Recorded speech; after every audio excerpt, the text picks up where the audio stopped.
The young man was standing at the very back of the room. He wasn't near the stage. He wasn't near the auctioneers either. Back there, leaning against the wall, he was holding a numbered plaque he hadn't raised even once. The year was 1963. A charity auction at the Beverly Hilton. It was the kind of room where money changed hands quietly, and everyone knew everyone else. Crystalware on the tables, waiters who never made eye contact, and in the front row, the big names. Dean Martin was one of them. He wasn't there for the auction. He was there because Frank had invited him, because that's how things worked back then. Frank called, Dean came. It was that simple. He sat there with his drink, nodding when appropriate, watching the stage half-heartedly. The room smelled of cigarettes and money. And then someone laughed. It wasn't the crowd's polite chuckle. It was something sharper. A group of men near the center of the room. They were looking at the boy in the back. The boy holding the auction paddle he hadn't raised. Someone had said something, and the people at the table found it funny. The boy heard it. His shoulders twitched. He didn't lift his head. No one at Dean Martin's table noticed. Dean noticed. This is a story about the price of being looked down upon. And what does it mean when the only person who sees you is someone who's been down those same paths? It is worth understanding what 1963 meant in Hollywood. The studio system was crumbling. The old gatekeepers were losing their grip. A new kind of celebrity was emerging, younger and louder, and the men who had built their careers in the 40s and 50s were being told, quietly and then not so quietly, that their time was narrowing. Dean Martin was 46 years old. To most of the world, he was the Rat Pack. Las Vegas, the swagger, the glass, the grin. The man who made everything look easy because looking easy was the job. He had done it for 20 years.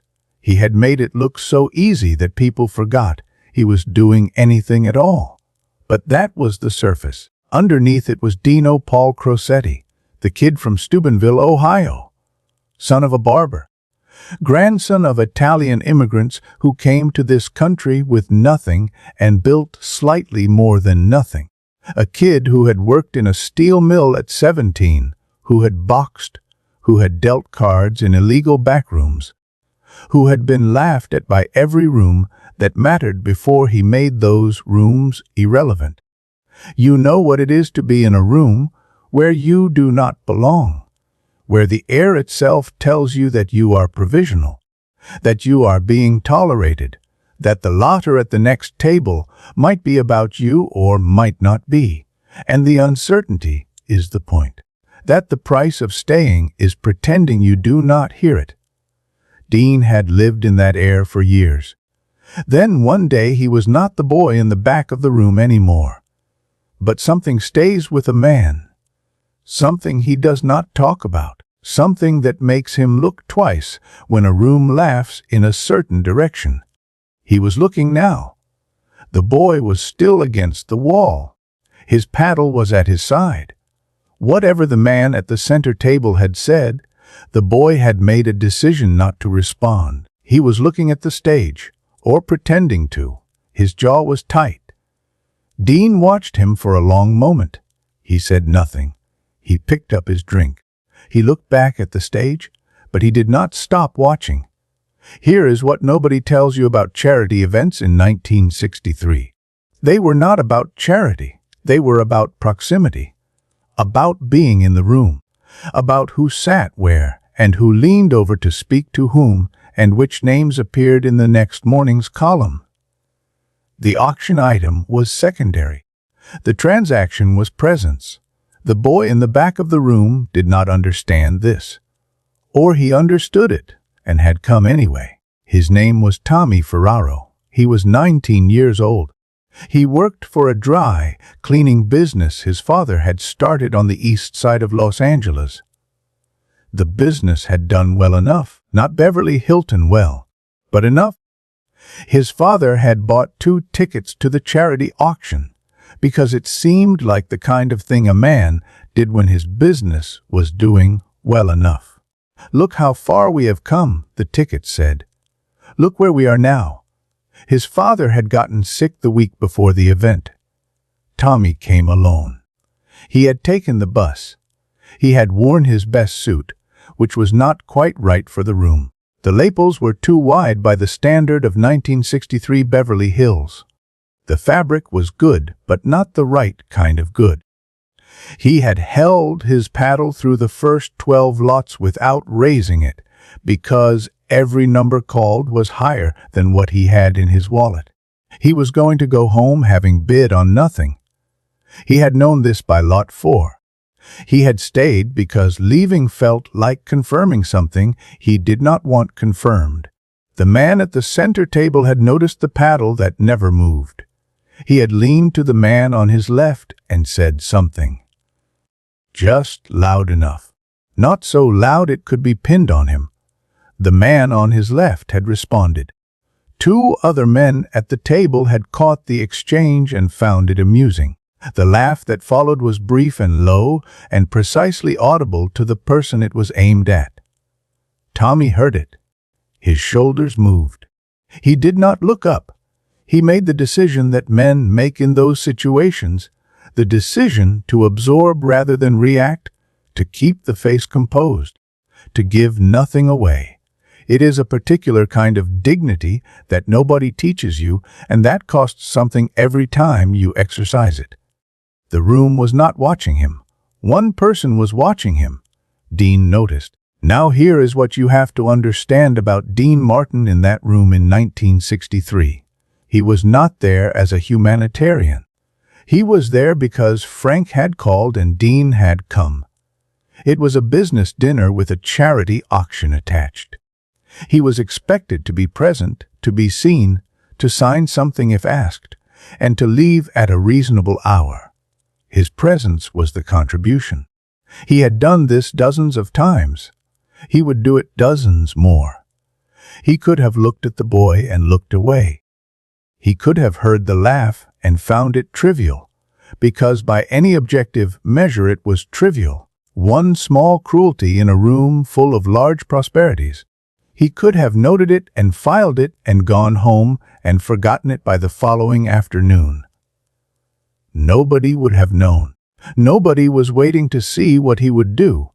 That is the only kind of test that actually tells you who a person is. He was being tested in a room where nobody was watching, and here is what nobody at that table could have told you. Was he angry? Was he moved? Was he reminded of something specific? A room in Ohio, a name mispronounced, a laugh aimed at his father outside a shop in Steubenville. Nobody knows. What they know is what happened next. Dean set down his drink. He stood up. He said something to the men at his table. Quiet enough that they did not hear the exact words. They looked at him. He was already walking, not toward the exit, toward the back of the room. He walked the way Dean Martin always walked. Unhurried, like he was moving through weather he had chosen. Like the room was arranged around him rather than the other way around. He reached the boy against the wall. Tommy Ferraro looked up. He was not expecting to be looked at by anyone who mattered. He was certainly not expecting Dean Martin. Dean extended his hand. The handshake of a man who had shaken 10,000 hands and meant every one of them differently. He said, "I do not think we have met." The boy said his name. Dean Semi. "Good name. You a big spender tonight." It was not a question. It was not a joke at the boy's expense. It was the particular kind of warmth that Dean Martin deployed like a scalpel. Precise enough to cut through the embarrassment of any room, without leaving a mark. Tommy said something about the prices being higher than expected. Dean said, "They always are. That is the racket." He said it loud enough for the room to hear. Then he stayed. He did not make a spectacle of it. He did not put his arm around the boy for photographs. He stood beside him against the wall for 11 minutes. Talked to him about nothing. About Ohio, because Dean was from Ohio too. About dry cleaning, because Dean had opinions about dry cleaning that he delivered with total seriousness. The laughter at the center table did not return. The room had shifted. Not dramatically, just by 11 degrees. The way a room shifts when someone with gravity rearranges where the gravity is. At the end of those 11 minutes, Lot 17 came up. A painting, unsigned, by a young California artist whose name meant nothing yet. Dean raised his paddle. He won the lot. Then he turned to Tommy Ferraro and said, "You have good taste. You were looking at that one all night." Tommy had not been looking at it. He had been looking at the floor. But he understood what Dean was doing, and he nodded. Dean said, "Take it." A gift. The boy tried to say something. Dean said, "Take it home to your father." He handed over the receipt and walked back to his table without looking behind him. Most men in that room, given those 11 minutes, would have made sure someone was watching. Dean Martin was not most men. Here is the question nobody ever asked out loud. Did he do it because he remembered being that boy? Or did he do it because, in that moment, the room needed someone to make a different choice? And he was the only one in the room who could. Drop a comment. One line is enough. If stories like this are the kind that stay with you, subscribe. We find the moments that history almost forgot. What happened after Dean walked back to his table was not what anyone expected. And it started with a phone call made at 2 in the morning from a hotel room in Las Vegas. 3 weeks later, the painting arrived at the Ferraro house in East Los Angeles on a Tuesday. There was no note, no return address. The receipt bore the name of the auction house, the lot number, nothing else. Tommy's father, Sal Ferraro, unwrapped it from the brown paper on the kitchen table. The paper crinkled and tore, and the painting came out slowly, like something that had been sleeping. He looked at it for a long time. The colors, the brushwork, the strange quiet shape at the center of the canvas that might have been a figure and might have been something else entirely. He did not know it had come from Dean Martin. Tommy had not told him. Tommy had not told anyone. He did not know what to say about it, so he said nothing. He carried it into the living room and held it against the wall in 4 different positions until he found the one that looked right, above the fireplace, centered, slightly higher than it needed to be. Sal Ferraro stood back and looked at it. His son stood next to him and also looked at it. Neither of them spoke. The painting went up that afternoon. It stayed there for 31 years. Here is what nobody talks about. Dean Martin never mentioned it, not in the interviews in the mid-60s when reporters were looking for heart behind the glitter stories. Not in the profiles in the early 70s when the television show had made him something different, warmer, more domesticated in the public imagination. Not in the books that came later, and there were several, each one mining a different vein of his life for significance. Not in the long retrospective pieces that ran after his son's death in 1987, when journalists combed through every documented act of human decency they could attribute to him, looking for a way to explain how a man survived something unsurvivable. He simply did not mention it. The auction was Tuesday, November the 12th, 1963. The world would have other things to talk about the following week. But on that Tuesday, it was just a charity auction at the Beverly Hilton, and a painting that went to a boy who was not supposed to have it, and a man who walked across a room he did not need to cross. 3 weeks after the auction, Dean was in Las Vegas, the Sands, a run of shows that had been sold out since March. The shows were going well. They were always going well. That was the other thing people forgot about Dean Martin. Underneath the image of a man who did not try was a man who worked continuously. The rehearsals were real. The preparation was real. The drink in his hand for most of the performance was mostly apple juice, a fact that his crew knew, and that the audience emphatically did not. He was in his room at 2 in the morning when he made the call. He called the dry cleaning place. The number had not been hard to find. His assistant had found it in 20 minutes. Dean had asked for it without explaining why, and the assistant had learned by then not to ask why. A man answered on the third ring. The voice was tired. Not old, exactly. Tired in the way that men who have been sick sound tired, like the body is still negotiating. Dean asked if he was speaking with Sal. The man said yes. Dean said, "I am a friend of your son. I hope you are feeling better." Sal Ferraro said he was. "Thank you, who is this?" Dean said, "Just a friend. Good night." He hung up. He sat on the edge of the bed in the dark room for a few minutes. The Las Vegas Strip was audible even at that hour, that particular frequency of collective noise that never fully quiets. He had a show in 14 hours. He had a glass of water on the nightstand. He had said what he needed to say. He did not sleep much that night. His valet, who had been with him since 1958 and who outlived him and who gave one recorded interview on the subject in 2003, said later that Dean sometimes made calls like that. Calls that cost him nothing and meant things he never explained. The valet said he once asked Dean about one such call, and Dean had looked at him for a moment and said, "I just wanted to know it was handled." The valet said he did not want credit. He wanted to know the thing was done right. That was the thing about Dean Martin that the Dean Martin image was specifically designed to obscure. The image said, easy, effortless, unconcerned. The man underneath said something else entirely.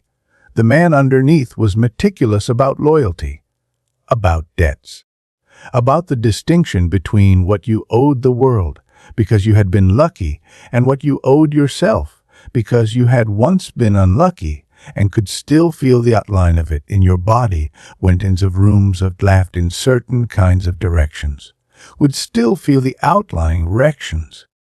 He had been the boy against the wall, not at a Beverly Hilton charity event, at clubs in Ohio in the early 40s, where the booker would look at him and say his name wrong on purpose, at audition rooms in New York where agents did not return calls, and the reason given was always something other than the real reason. At Steubenville dinner tables where his accent was the wrong kind and his father was a barber, not a businessman, and the room let him feel it without ever saying it directly. The indirection was the method. The indirection was the point. He had stood in those rooms and done the calculation, and he had come out the other side with something he never fully named, but always demonstrated. The laugh is never really about the person being laughed at. It is about the people laughing, about what they need that room to be, about how much it costs them to let someone else exist in their space without conditions. Dean had come from conditions. He knew what it felt like to exist provisionally, to be allowed in the room, but only barely, to know that the permission could be withdrawn and that the people who gave it believed they were doing you a favor. He had decided, at some point he never named publicly and never made a story of, that he would not a room be that room if he was in it, and he could do something about it. He was going to use whatever the years had given him. He was going to use it specifically for this. If this story reached something in you, the like button is right there. It takes 1 second, and it tells the algorithm that stories like this deserve to be found. Not for me. For the next person who needs this story, stay with it. The painting Tommy Ferraro received was worth, in 1963, approximately $300. By 1991, the artist, whose name became significant sometime in the mid-70s, was represented in 4 major collections. The painting was appraised at $42,000. Saul Ferraro did not sell it. He died in 1988 with it still above the fireplace. Tommy inherited it. He also did not sell it.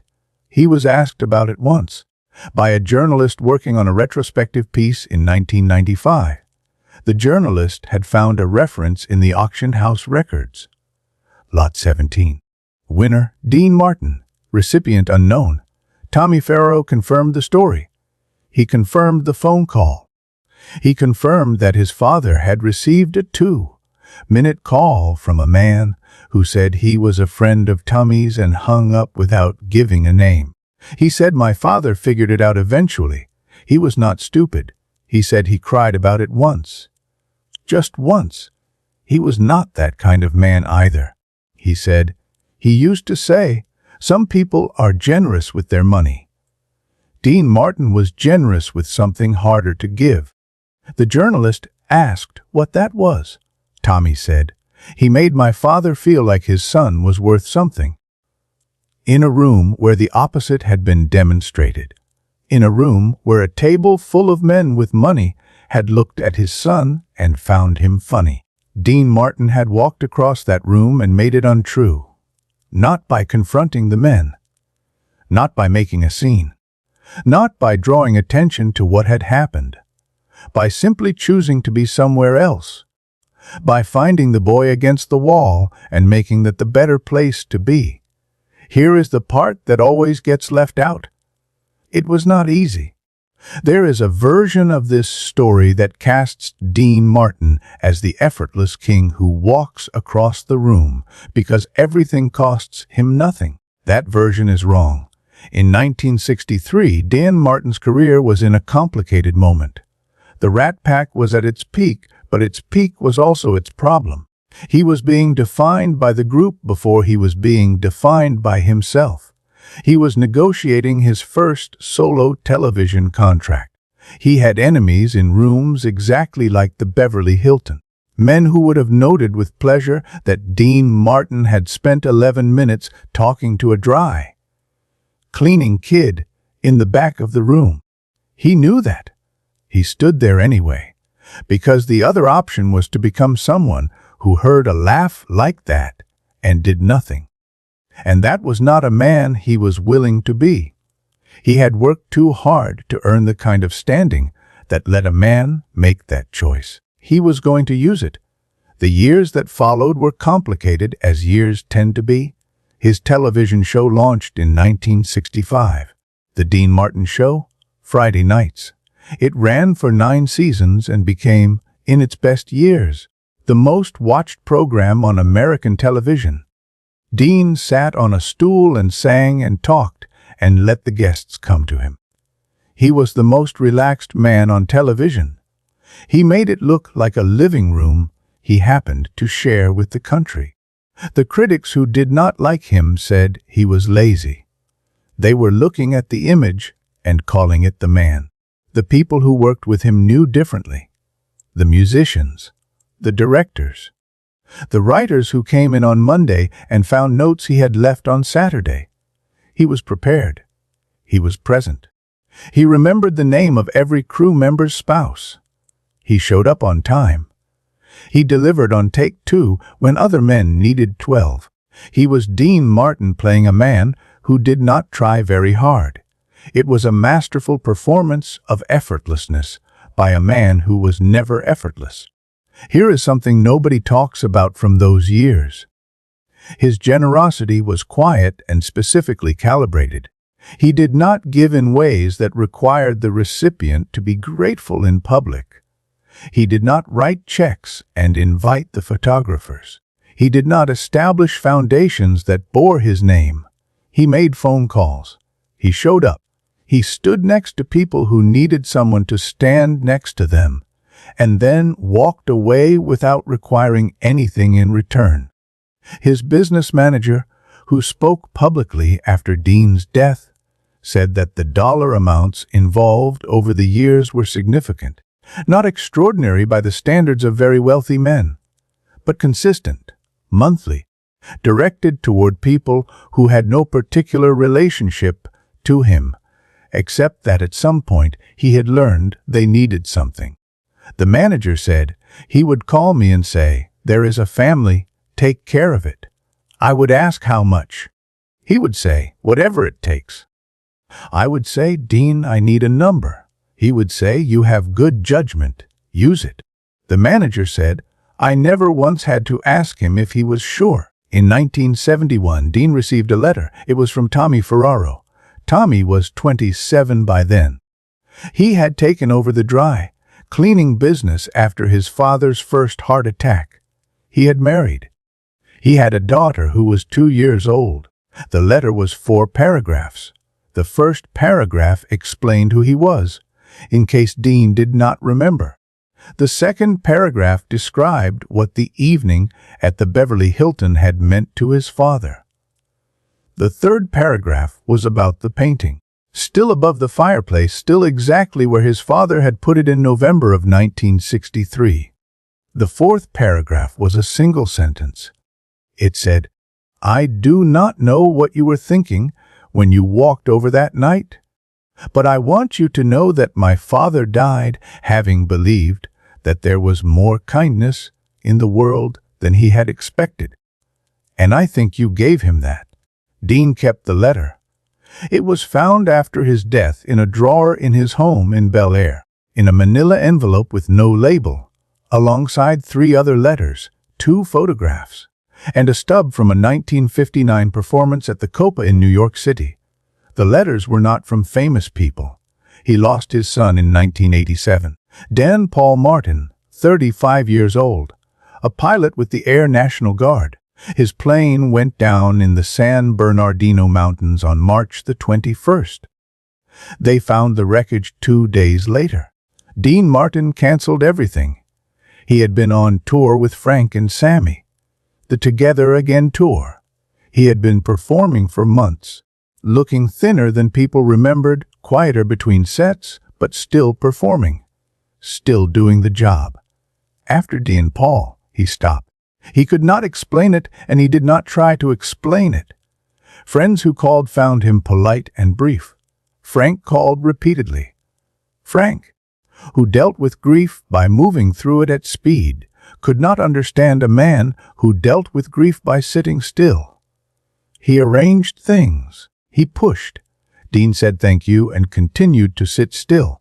He sat at his table at La Famiglia on Cannon Drive.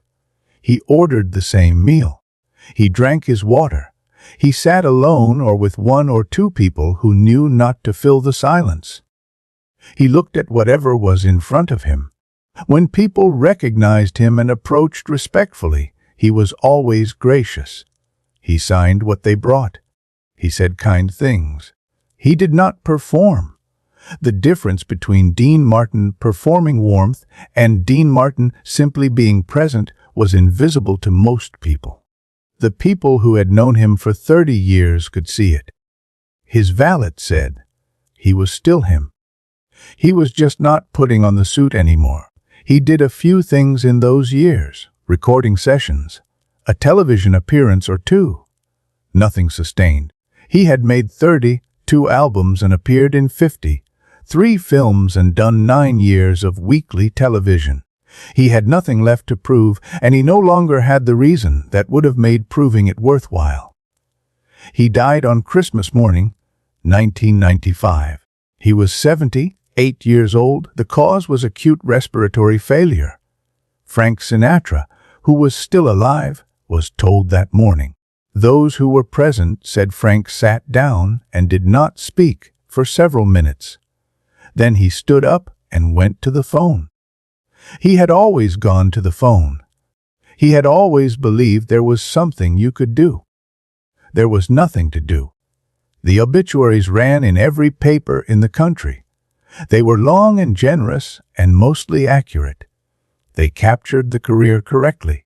The music, the films, the television years, the Las Vegas residencies that had become their own mythology. They quoted people who had worked with him and loved him. They found the right words for what he had meant to American entertainment in the second half of the 20th century. They did not mention the Beverly Hilton. They did not mention the phone call to Saul Ferraro at 2 in the morning from a hotel room in Las Vegas.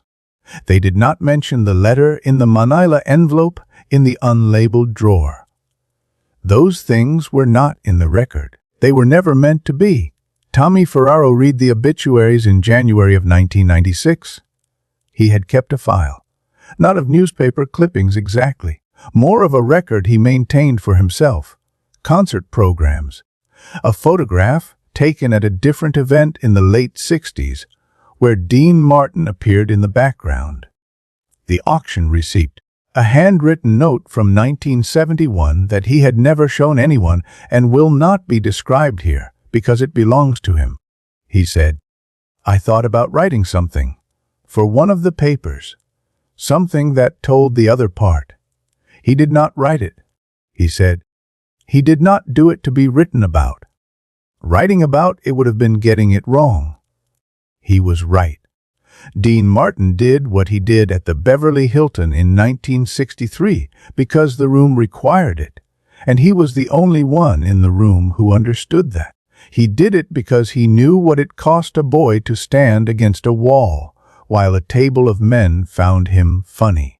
He did it because he had Saul Ferraro's number found and called and said nothing about himself and hung up satisfied that the thing was done.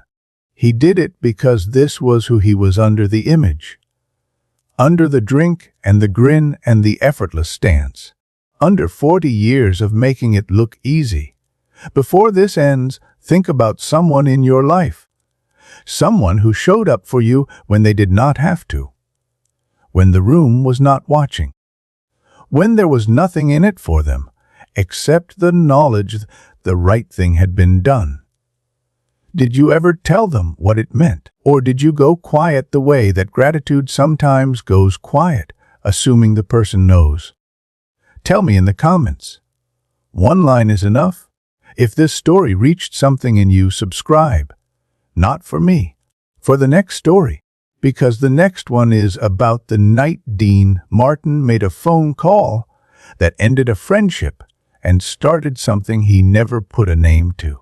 And it is heavier than this one. The painting is still in the Ferraro family. Tommy's daughter has it now. She grew up knowing the story. She knows who Dean Martin was in the way that people know who someone was when the story was told to them by someone who was there. She knows about the 11 minutes. She knows about the phone call. She knows that her grandfather cried once, quietly, in a kitchen in East Los Angeles, because a man he had never met had called to ask if he was feeling better. She has looked at the painting every day of her life. She has never considered selling it. When she was asked about it recently, she said something that the journalist wrote down and has since been repeated in at least 3 different retellings of the story. She said, "My grandfather always told me that the greatest thing one person can give another is to walk across a room toward them when everyone else is looking the other way." She said, he said, Dean Martin understood that. She said, "I think it is because Dean Martin had once been the person no one walked toward, and he decided that when it was his turn, he would walk." That was Dean Martin. That was the one night that never really ended.